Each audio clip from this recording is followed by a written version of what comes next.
Hello students, मैं धनंजय पांडे सुभागी देवी intermediate college के इस ऑनलाइन पोर्टल पे आप लोगों का बहुत बहुत स्वागत करता हूँ। देखिए, हम लोग पढ़ रहे थे कक्षा 11 और में बायोलॉजी।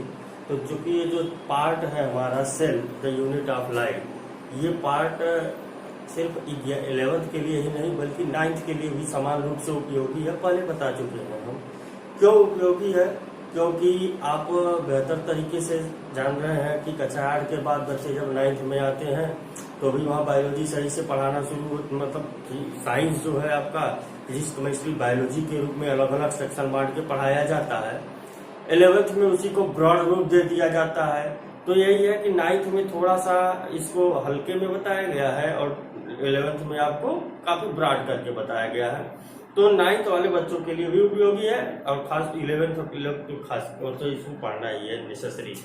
तो है क्या सब्जेक्ट बायोलॉजी में है क्या, हमको पढ़ना क्या है, cell the unit of life. इसमें हम आपको बता चुके हैं, कई वीडियो आपको पढ़ चुका है, आपके यूट्यूब चैनल पे कई वीडियो पढ़ चुके हैं इसके। तो क्या है कि इसमें हम आपको बता चुके हैं सेल है क्या, सेल का स्ट्रक्चर कैसा होता है, कितने प्रकार का होता है। उसके बाद अगर स्ट्रक्चर की बात किया जाए तो स्ट्रक्चर में हम लोग बाहर से अंदर की तरफ देख रहे थे। तो पहले सबसे बाहरी लेयर हम लोग पढ़े थे, सेल वाल पढ़े थे। जैसे कि मान लिया हमने कि यह एक सेल है, यह सपोज कर लीजिए एक सेल है। तो अगर प्लांट सेल है तो इसका बाहरी एक लेयर पाया जाएगा जिसे सेल वाल कहते हैं, हमने इसके बारे में पढ़ लिया। अगर प्लांट सेल नहीं है तो एनिमल में सेल वाल नहीं पाया जाएगा, सेल मेम्ब्रेन पाया जाएगा। सेल मेम्ब्रेन के बारे में भी हमने क्या किया, पढ़ लिया, सेल मेम्ब्रेन भी पढ़ लिया। अब सेल मेम्ब्रेन के बाद एक प्लांट सेल की जब अगर बात आती है तो उसमें स्पेशल एक चीज प्लास्टिड पाया जाता है। पिछले वीडियो में हम लोगों ने प्लास्टिड के विषय में भी देख लिया। अब फिर अगर प्लास्टिड की फिर बाकी के जो सेल ऑर्गेनल्स हैं वह जंतुओं में भी पाए जाते हैं और प्लांट में भी पाए जाते हैं। तो जैसे कि क्या है कि प्लास्टिड के बाद हम लोगों ने अब जो है देखेंगे नए सेल ऑर्गेनल्स को, दूसरे सेल ऑर्गेनल्स को जो इस सेल्स के अंदर पाए जा रहे हैं। तो जो नेक्स्ट सेल ऑर्गेनल्स है हमारा वह है माइटोकॉन्ड्रिया।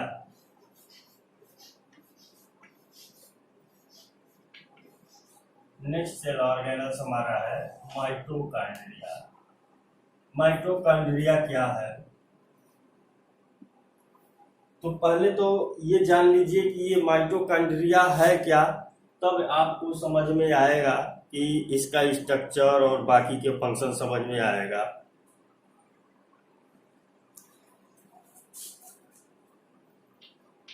जो हमारे शरीर में श्वसन की प्रक्रिया होती है ना, तो श्वसन क्यों होता है, श्वसन होता है ऑक्सीजन लेने के लिए, हम ऑक्सीजन लेते हैं। अब वो ऑक्सीजन काम क्या करता है, शरीर के सारे कोशिकाओं के पास जाता है और हमको एनर्जी देता है। कैसे देता है एनर्जी, वही ऑक्सीजन जो होता है वह ऑक्सीजन हर कोशिका के पास जाता है और सारे कोशिका के पास होता है अपना माइटोकॉन्ड्रिया, कुछ के पास नहीं होता है। तो सब कोशिकाओं के पास माइटोकॉन्ड्रिया होता है और उस माइटोकॉन्ड्रिया में जा करके एनर्जी उत्पन्न करता है एटीपी के रूप में, और वही एनर्जी हमको फील होती है, वही एनर्जी कोशिका को जिंदा रखती है और काम करने के लिए आगे क्या है कि ताकत प्रदान करती है। तो माइटोकॉन्ड्रिया इसलिए पढ़ना हमको जरूरी है। तो ये माइटोकॉन्ड्रिया किससे संबंधित है, ये चीज तो कंफर्म हो गया कि ये माइटोकॉन्ड्रिया संबंधित है हमारा किससे, श्वसन से संबंधित है। यानी कि ऑक्सीजन लेंगे तभी जाएगा ये एक सेल्स में और माइटोकॉन्ड्रिया के पास जा करके ये क्या करेगा, ये एनर्जी उत्पन्न करेगा। तो यह श्वसन से संबंधित कोशिकांगक है, श्वसन से संबंधित कोशिकांगक है, श्वसन से संबंधित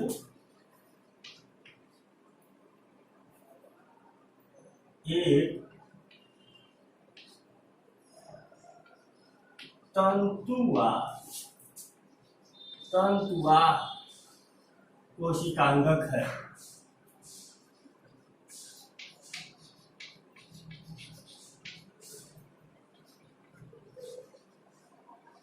फिलामेंटस तंतुवार कोशिकांगक है, श्वसन से संबंधित एक तंतुवार कोशिकांगक है जो कोशिका के अंदर पाया जाता है। और कोशिका के अंदर पाया जाता है, ऑक्सीजन लेगा, ऑक्सीजन लेने के बाद एनर्जी उत्पन्न करेगा। दूसरी चीज, ये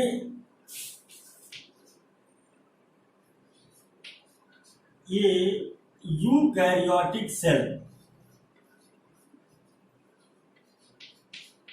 आपको जब कोशिका के प्रकार बताया गया था तो वहां हमने बताया था कि सेल दो प्रकार से होते हैं, एक यूकैरियोटिक कोशिका, एक प्रोकैरियोटिक कोशिका।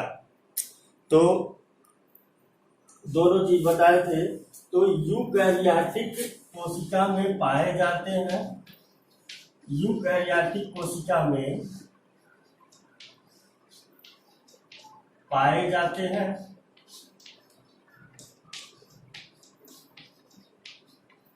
प्रोकैरियोटिक सेल, प्रोकैरियोटिक कोशिका, हिंदी में लिख दे रहे हैं कोशिका, प्रोकैरियोटिक कोशिका एवं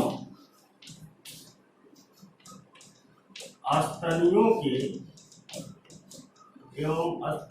के आरबीसी, आरबीसी का मतलब समझ रहे हैं ना, red blood corpuscles. Red blood corpuscles का मतलब क्या है? लाल रक्त कणिकाएं जो ब्लड में पाया जाता है। तो स्तनियों के आरबीसी में अनुपस्थित होते हैं। बात को समझ लीजिए। अब ये श्वसन से संबंधित एक तंतुवार कोशिकांगक है। कैसे श्वसन से संबंधित है यह हम आपको बता दिए पहले ही कि ऑक्सीजन लेगा, वह ऑक्सीजन इसीलिए क्या, जब मनुष्य ऑक्सीजन लेगा तो कोशिका के पास जाएगा, कोशिका से वह उसके माइटोकॉन्ड्रिया में जाएगा और माइटोकॉन्ड्रिया में जाके एनर्जी उत्पन्न करेगा, ऊर्जा उत्पन्न करेगा, जो ऊर्जा हमको ताकत देती है काम करने के लिए। तो भाई यह श्वसन से संबंधित डायरेक्टली है, श्वसन से संबंधित एक तंतुवार कोशिकांगक है।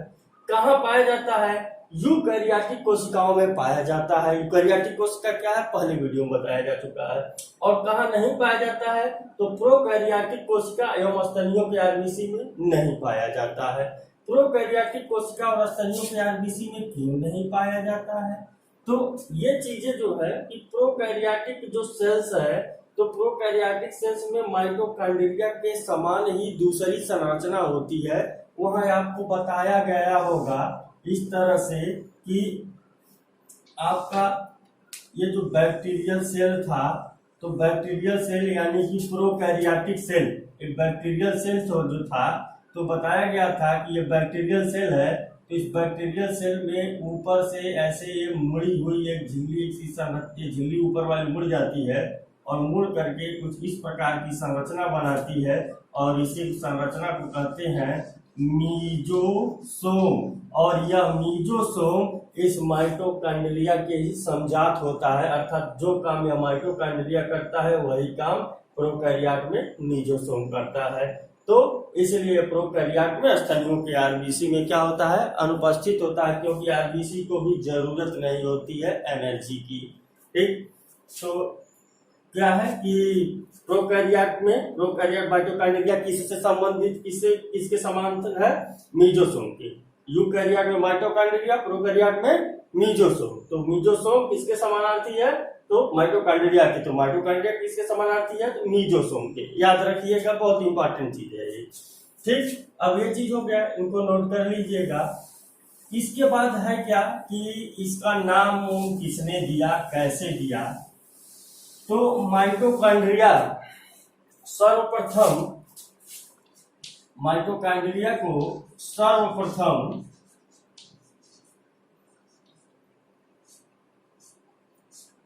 कोलिकन, 11वां महीने का कोलिकन, सर्वप्रथम कोलिकन कोलिकर नामक वैज्ञानिक ने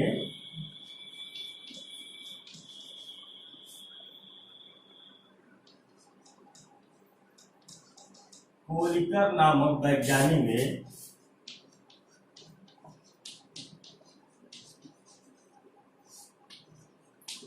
माइटोकॉन्ड्रिया को सर्वप्रथम कोलिकर नामक वैज्ञानिक ने, सॉरी ये नामक दो बार हो गया है, कोलिकर नामक वैज्ञानिक ने पेशियों से पृथक कीटों के पेशियों की, कीड़े होते हैं उनके पेशियों से, कीटों के पेशियों से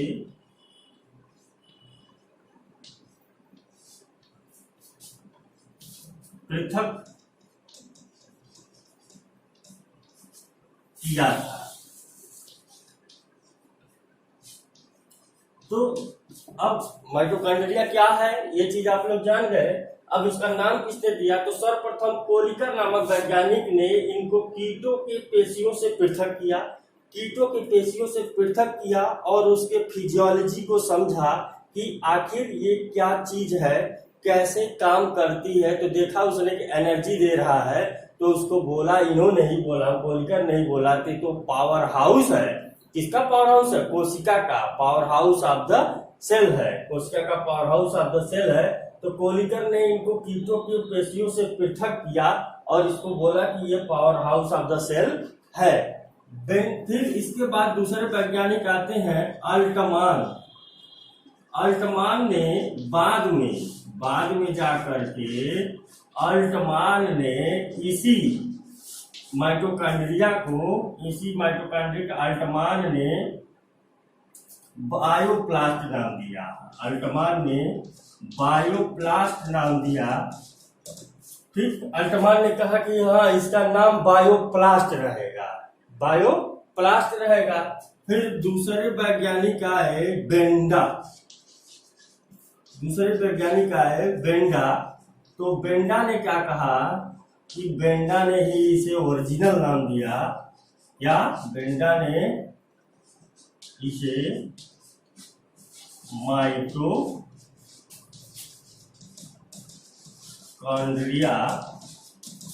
नाम दिया। ठीक, तो सर्वप्रथम कोलिकर ने क्या किया, कीटों के पेशियों से पृथक किया और कहा कि ये तो power house of the cell है। और अल्टमान ने इसे क्या नाम दिया, बायोप्लास्ट नाम दिया।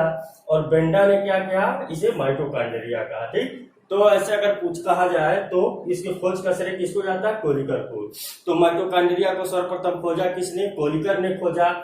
और अल्टमान ने इसे बायोप्लास्ट नाम दिया, बेंडा ने इसे माइटोकॉन्ड्रिया कहा। ठीक, तो ये तो हो गया है आपका परिचय, सामान्य परिचय।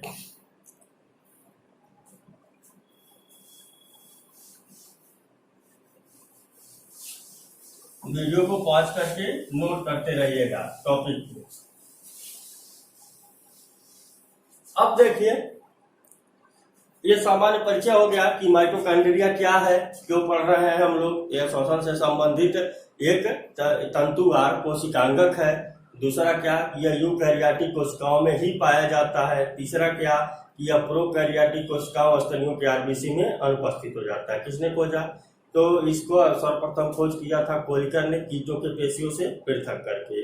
दूसरा अल्टमान ने इसे बायोप्लास्ट नाम दिया, जबकि बेंडा ने इसे क्या कहा, माइटोकॉन्ड्रिया कहा। इतना समझ गए। अब दूसरी चीज है आपका स्ट्रक्चर ऑफ माइटोकॉन्ड्रिया। तो माइटोकॉन्ड्रिया की संरचना कैसी है, तो संरचना की बात करेंगे। माइटोकॉन्ड्रिया की संरचना कैसी है, स्ट्रक्चर कैसा है।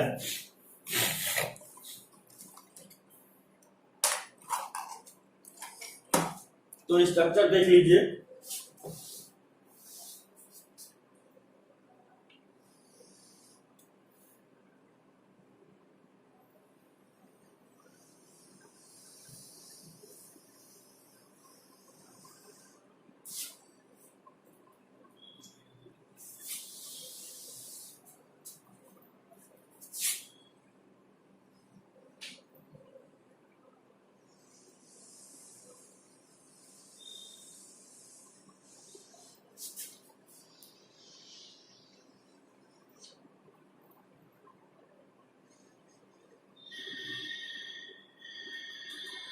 ये भी क्या है कि डबल मेम्ब्रेनस सेल ऑर्गेनल्स है। ये भी क्या है, डबल मेम्ब्रेनस सेल ऑर्गेनल्स है। देख लीजिए,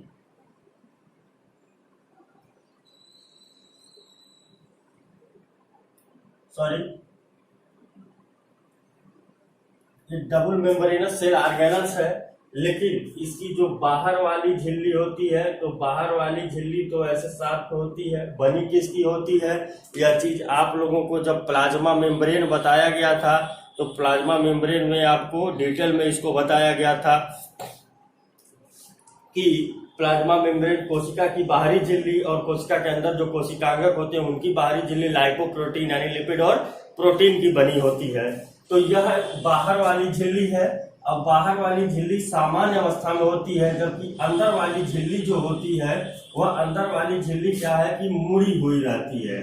अंदर वाली झिल्ली आपकी मुड़ी हुई रहती है, यानी कि फिंगर लाइक प्रोजेक्शन होते हैं। फिंगर जैसे उंगली है ना, उंगली के समान संरचनाएं ऐसे निकली रहती हैं। सब कुछ कभी समझ जाएंगे आप लोग अच्छी तरीके से।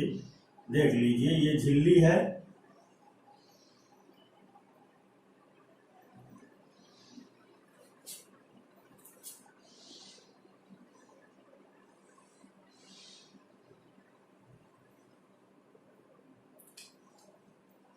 फिगर आपके साथ साथ इसलिए बना रहे हैं कि आपको बनाने में भी कठिनाई ना हो। जैसे हम बना रहे हैं ऐसे ही आप लोग भी बनाते चलिएगा फिगर।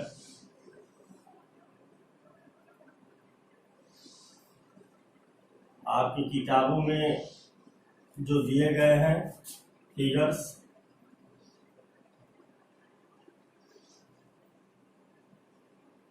उन पे विशेष ध्यान मत दीजिएगा। हमने जैसे बनाया है ऐसे बना लीजिएगा आप लोग। अब हूबहू कॉपी करने की भी प्रयास मत कीजिएगा, इससे सुंदर आप लोग भी बना सकते हैं।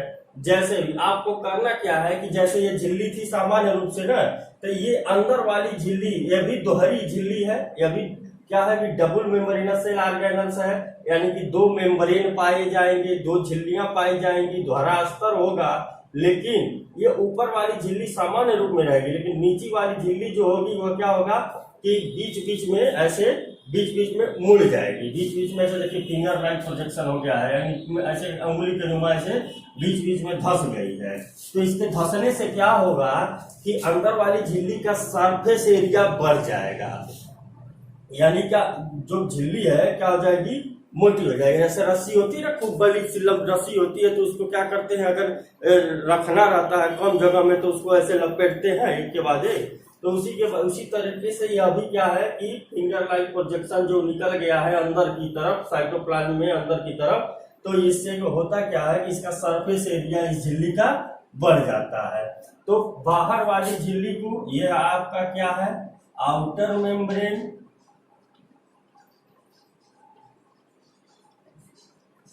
यह आउटर मेम्ब्रेन है। ये जो है आपका इनर मेम्ब्रेन है।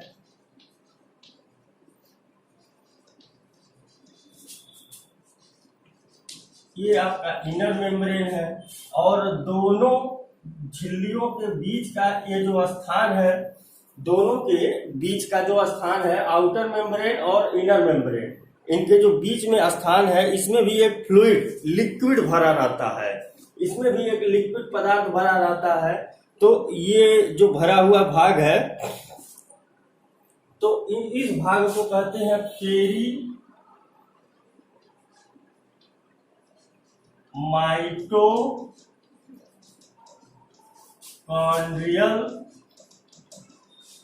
स्पेस। पेरी माइटोकॉन्ड्रियल स्पेस, और जो इसमें फ्लूइड भरा है, जो द्रव भरा है, उसको कहते हैं पेरी माइटोकॉन्ड्रियल फ्लूइड। और ये जो आपको फिंगर लाइक प्रोजेक्शन दिख रहा है, यानी उंगली के समान जो संरचना अंदर की तरफ धसी हुई है, इसको कहते हैं हम लोग क्रिस्टी।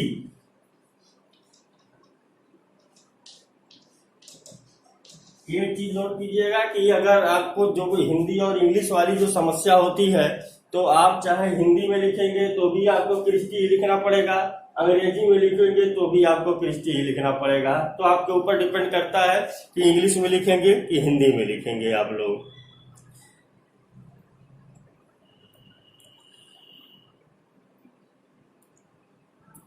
ये चीज है। फिर ये आउटर मेम्ब्रेन, यानी इसका भी क्या है कि आप हिंदी में लिखेंगे तो भी बाहरी झिल्ली, अंदर और क्या है कि अंग्रेजी में लिखेंगे तो आउटर मेम्ब्रेन। इनर मेम्ब्रेन है, इसको भी उसी तरीके से आप इनर मेम्ब्रेन लिखिए चाहे अंदर की झिल्ली लिखिए, आपके ऊपर डिपेंड करता है।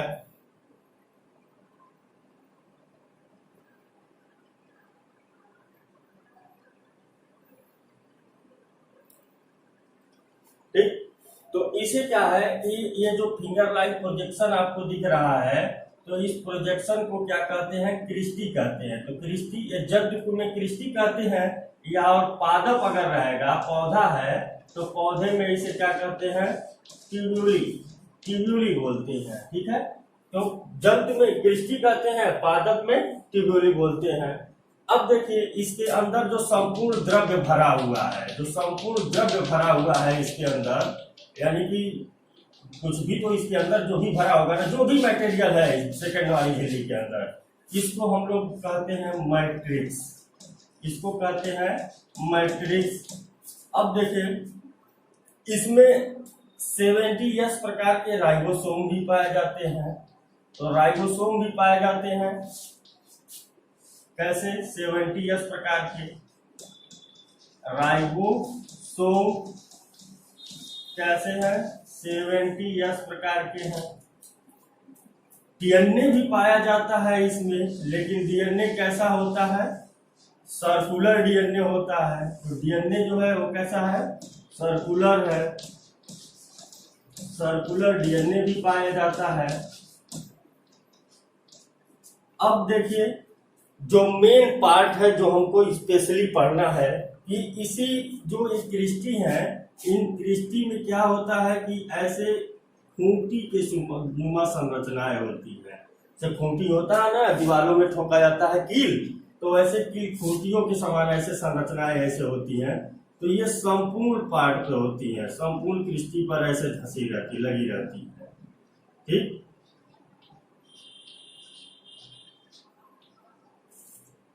सब पे ऐसे लगी हुई है।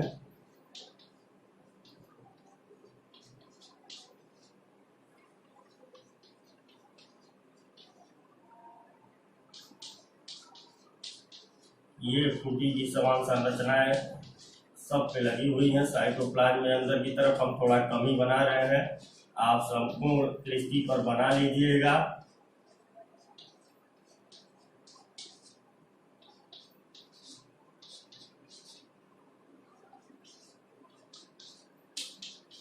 ठीक, तो ये जो आपको संरचना दिख रही है, ये घुंडी नुमा संरचना, तो क्रिस्टी के ऊपर साइटोप्लाज्म के साइड में, अंदर नहीं, इसमें नहीं, तो साइटोप्लाज्म के साइड में ये क्रिस्टी के ऊपर जो घुंडी नुमा संरचना दिखाई दे रही है, इस घुंडी नुमा संरचना को कहते हैं ऑक्सीसोम।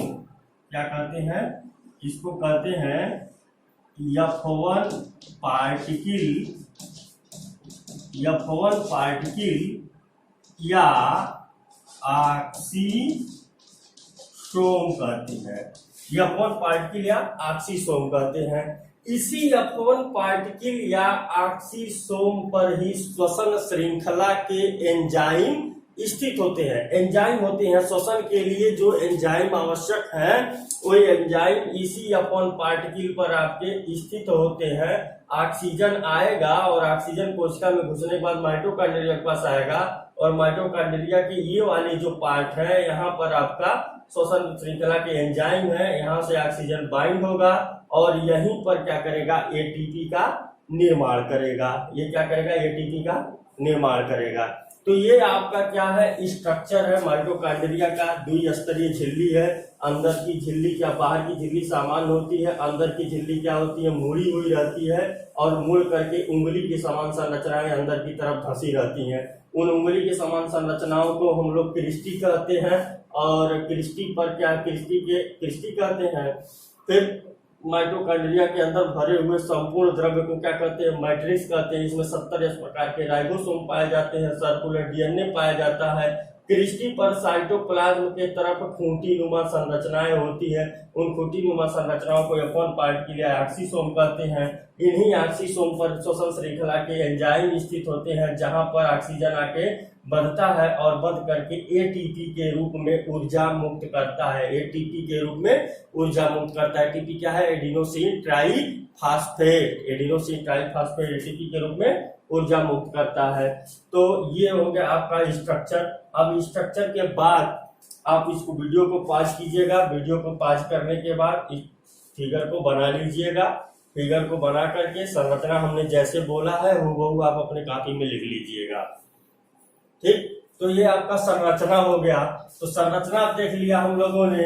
अब देखिए कि स्पेशलिटी इसकी क्या है कि चूंकि अब देख रहे हैं कि हम माइटोकॉन्ड्रिया के पास प्रोटीन है, माइटोकॉन्ड्रिया के पास राइबोसोम है, माइटोकॉन्ड्रिया के पास सर्कुलर डीएनए है।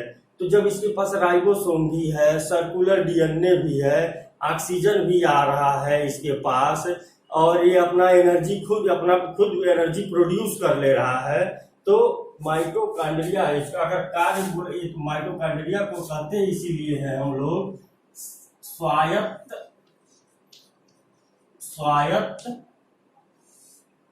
कोशिकांगक। स्वायत्त कोशिकांगक। तो माइटोकॉन्ड्रिया को हम लोग कहते हैं स्वायत्त कोशिकांगक। क्यों कहते हैं स्वायत्त कोशिकांग? स्वायत्त मतलब सेल्फ। हाँ, तो ये सेल्फ कहते हैं कि यह एक स्वायत्त का मतलब क्या है कि यह एक फ्री कोशिका है, यानी कि एक कोशिका के अंदर बहुत सारी सेल ऑर्गेनल्स है ना, तो जो काम यह एक कोशिका का स्पेशली होता है वह काम यह अकेले माइटोकॉन्ड्रिया करता है। तो भैया जब अकेले माइटोकॉन्ड्रिया कर रहा है तो इसलिए हाइपोथेटिकल, जैसे रियल में नहीं है लेकिन इसका नाम दिया गया है, यह स्वायत्त कोशिकांगक है, यानी कि स्वतंत्र कोशिका है। यह है एक प्रकार का स्वतंत्र कोशिका है माइटोकॉन्ड्रिया।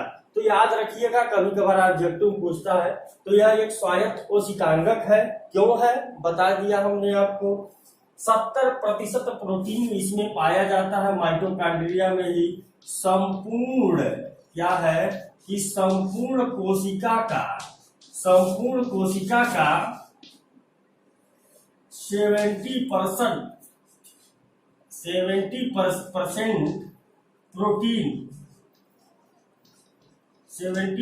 प्रोटीन क्या है कि संपूर्ण कोशिका का 70% प्रोटीन पाया जाता है किसमें? माइटोकॉन्ड्रिया में। 70% प्रोटीन और 70% एंजाइम से माइटोकॉन्ड्रिया का 70% भाग क्या होता है? प्रोटीन का बना होता है। सॉरी, ऐसे लिख लीजिए, संपूर्ण, ऐसे मत लिखिए,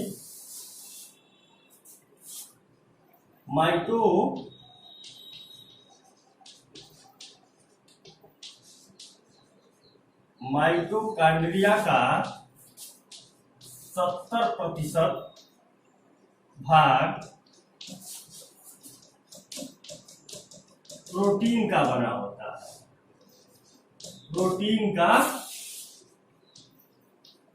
बना होता है। ये क्वेश्चन भी पूछ लेता है कभी कभार। इसके पास अपने एंजाइम होते हैं, खुद के एंजाइम होते हैं। अधिकतर सारे एंजाइम माइटोकॉन्ड्रिया में ही पाए जाते हैं, इसलिए अपना भोजन भी बना लेता है, इसलिए इसे स्वायत्त कोशिकांगक कहते हैं। तो इसको एक चीज और बोला जाता है, इसे कहा जाता है, इसे हिंदी में लिख लीजिए, इसे सेल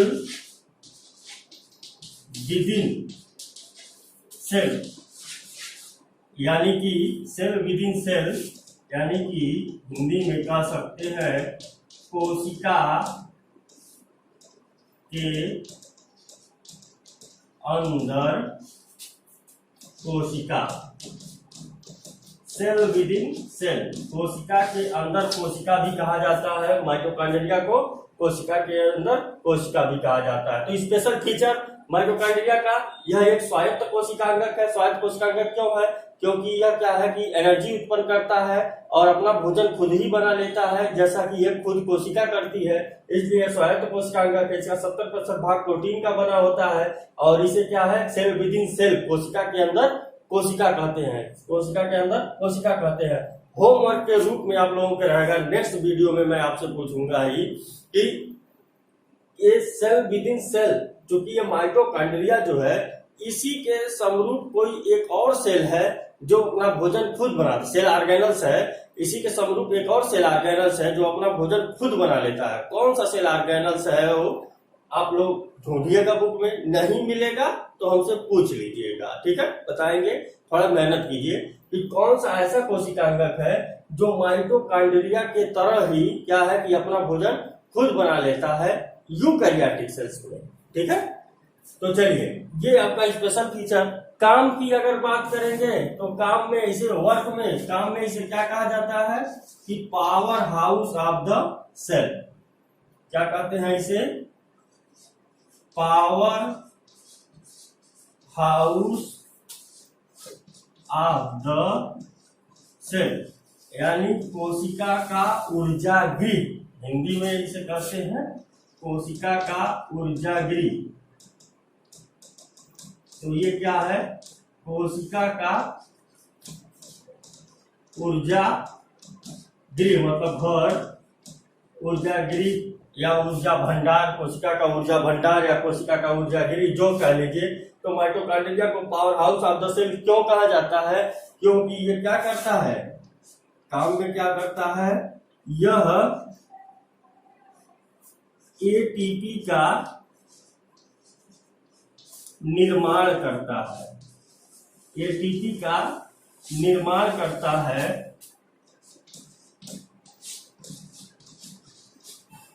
किस जगह पर करता है? आपको पहले ही बता चुके हैं, जो F1 पार्टिकल है वहीं पर करता है, क्योंकि वहीं पर श्वसन श्रृंखला के एंजाइम स्थित है जहां पर श्वसन की क्रिया होती है। और श्वसन की क्रिया के बाद क्या होता है? एटीपी का निर्माण होता है, ऊर्जा निर्मित होती है।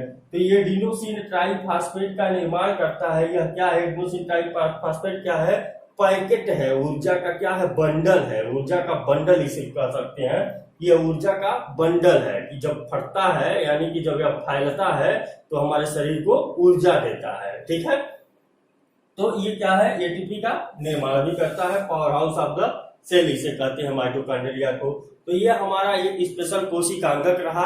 अब इसके बाद क्या है? नेक्स्ट कोशिकांगक हम लोग पढ़ेंगे एंडोप्लाज्मिक रेटिकुलम, राइबोसोम और गाल्गी बॉडी, ठीक है। तो तब तक के लिए आप लोग इसको फिगर बना लीजिएगा, कॉपी में इसको नोट कर लीजिएगा। Thanks for watching.